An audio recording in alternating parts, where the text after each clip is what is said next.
your feet, chilling at the beach. This feeling can't be beat, that's my Bahama land, yeah. Friends in every place, a smile on every face. Children at play, time with family today. Someone fill my plate, homemade bread, I can't wait. I can't get enough, I will always stay in touch with my Bahama land, yeah. Rev Voice introduces Bahama Land, an unlimited nationwide calling plan for only $5 a month. So call home today and connect again with Bahama Land. Home never felt so close. My Bahama land, yeah. Free National Movement Chairman Darren Cash defending his position on the Bahamas Telecommunications Company deal. Another church leader blasts government over its lack of action following last year's gaming referendum. Bahamar's CEO raises concerns over crime in the country as the hotel's Leadership Institute opens. Meeting called to the Bahamas presidential hopeful Dr. Philip Carey, and the Bahamas prepares for the arrival of the Pope's ambassador to the region. We have those stories and more coming up tonight. Good evening, Bahamas. I'm Christina McNeil, and your MB12 starts right now.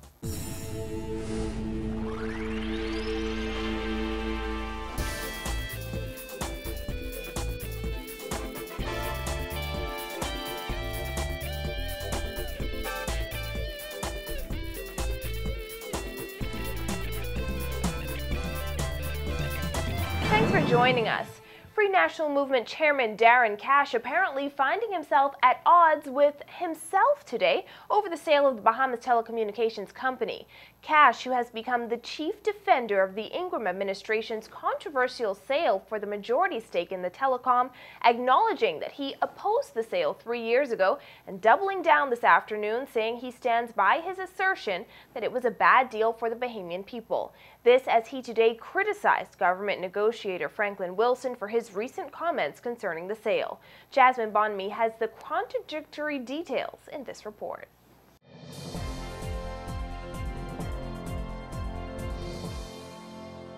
During a press conference held at FNM headquarters this afternoon, Cash insisted that he stood by his position in the statement that he penned in 2011. Those comments bash the FNM government's decision to sell majority shares of BTC to Cable and Wireless. In the January 2011 opinion piece in the Nassau Guardian, Cash wrote, quote, "I disagree with the government's proposed action. I believe it is wrong for the country. This decision sells the country short. It is a betrayal of future generations, and like a bad stock on Bizzix, in which we have little confidence in, the government is selling the next generation, my generation, short." End quote. In that opinion piece, Cash used more than 5,000 words to explain why he disagreed with the sale. But when pressed today, he had few words to say why he still stood by his 2011 statement. My answer to your question is, I stand by what was written in your newspaper extensively, to the full stop, to the comma. Still, Cash did admit he agreed with the Christie administration's decision to get back majority shares, but the FNM chairman insisted he thought it was a fool's errand from the start. He added that his opinion about the deal has nothing to do with what he called a charade of regaining those 2% shares. Mr. Christie went on a almost 2-year-long song and dance of kabuki theater designed to persuade the Bahamian people that he'd get controlling interest. He failed to get controlling interest.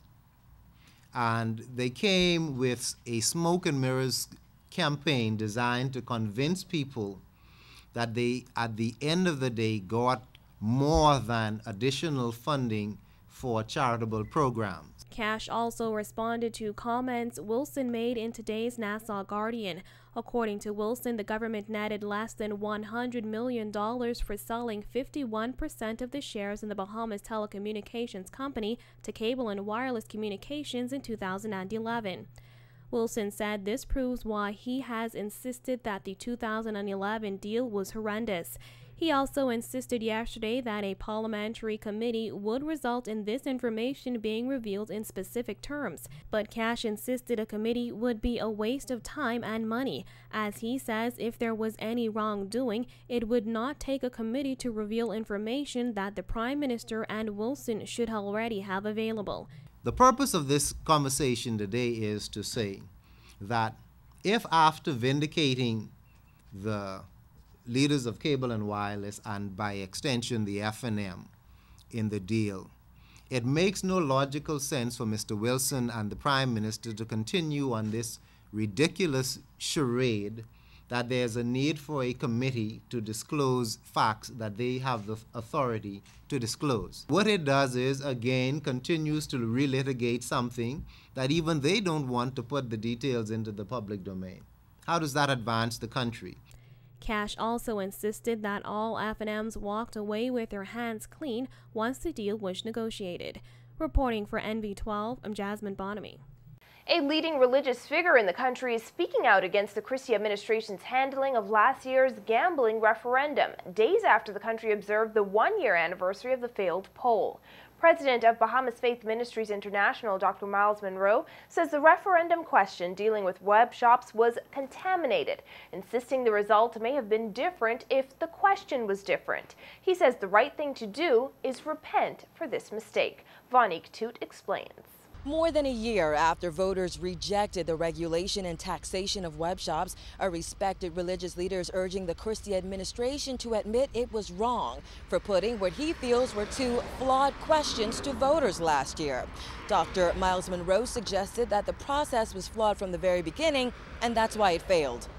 The beginning of the process was defective, and that is most people don't feel, and I myself don't feel, that the issue was presented properly.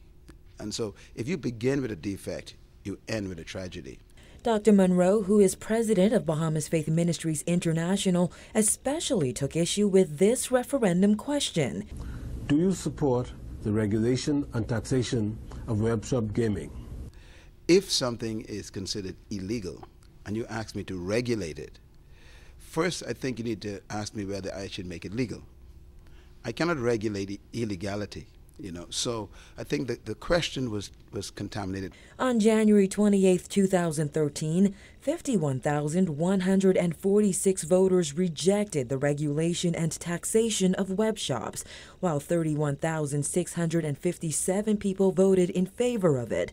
Monroe called on the Christie administration to correct this problem by owning up to what he believes was its mistake. There needs to be some honest admissions that I was wrong. The question, it was formulated wrong. No one's ever admitted that. So the way you deal with something that is wrong is first you admit that it is wrong or was wrong, and then you repent. Repent means to change your mind. And I think that's what the community is asking for. Ask me the right question, and then I'll give you the right answer. As yet another referendum approaches, Dr. Monroe warned the government to seek advice and insisted that voters have already lost faith in the process. His comments come days after Grace Community Church pastor Lyle Bethel warned that if the government does not enforce the results of last year's gambling referendum, the public would be apathetic over this year's constitutional referendum. Reporting for NB12, I'm Vonique Toot. Well, as the search for a new College of the Bahamas president reaches the final stages, Dr. Philip Carey, one of the 4 shortlisted candidates, met with stakeholders, including students and staff at the college's campus, as part of the selection process today. Royston Jones has more in this report. Today's open forum, somewhat resembling an election campaign speech, with Carey outlining a 10-year plan for the college and its university transition. He also committed to achieving 12 significant goals within 120 days of becoming president, if successful. In his 10-year plan, Carey said the college will raise $500 million in the next 10 years through the creation of a system-wide capital development fund campaign.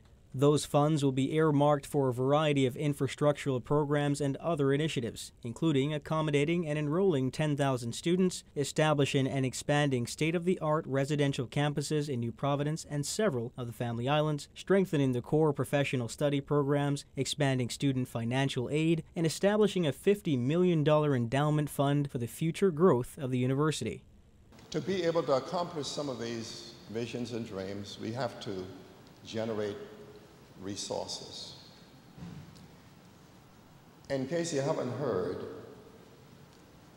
the days for a university depending on central governments to supply all of the resources they need to operate are over. Noting that the #1 issue students are faced with is financing, Carey says the college must aggressively raise money. Last April, scores of students expressed outrage over fee increases of some services, which came about after the government requested the college reduce its subvention by 10% in the 2013-2014 fiscal year. Now, this may be strange talk to some of you, but when you understand, watch this, when you understand where I've come from and where I am, what I'm talking about is nothing. It's nothing compared to what I've already done. Carey completed his Ph.D. in Sociology and Higher Education Administration in 1975 from Oklahoma State University. He previously taught at COB. As an example of his achievement, Carey said during his time at the University of Minnesota, the institution had an attrition rate of 80% among black students. Within 18 months and with nearly $2 million raised to assist those students, he said the attrition rate among blacks dropped to 10%. Carey says similar feats and more can be achieved at COB. As far as past tensions between the college's executives, students, and faculty, here's what Carey had to say. We cannot have a university and having staff just demoralized. And the biggest argument for what I'm saying is, and that's why I made those opening remarks, I come from the staff class. I understand. Again, like students, their #1 problem is money. Money. And after money, appreciation. An opportunity. We'll provide that. Again, pass the word. Problems done. Dr. Phil, President Phil is here. The remaining candidates, Dr. Gregory Carey, Dr. Olivia Saunders, and Dr. Rodney Smith, will address the college's stakeholders at the campus on February 15th, February 18th, and February 24th, respectively. Reporting from the Nassau Guardian Studios, Royston Jones, NB12.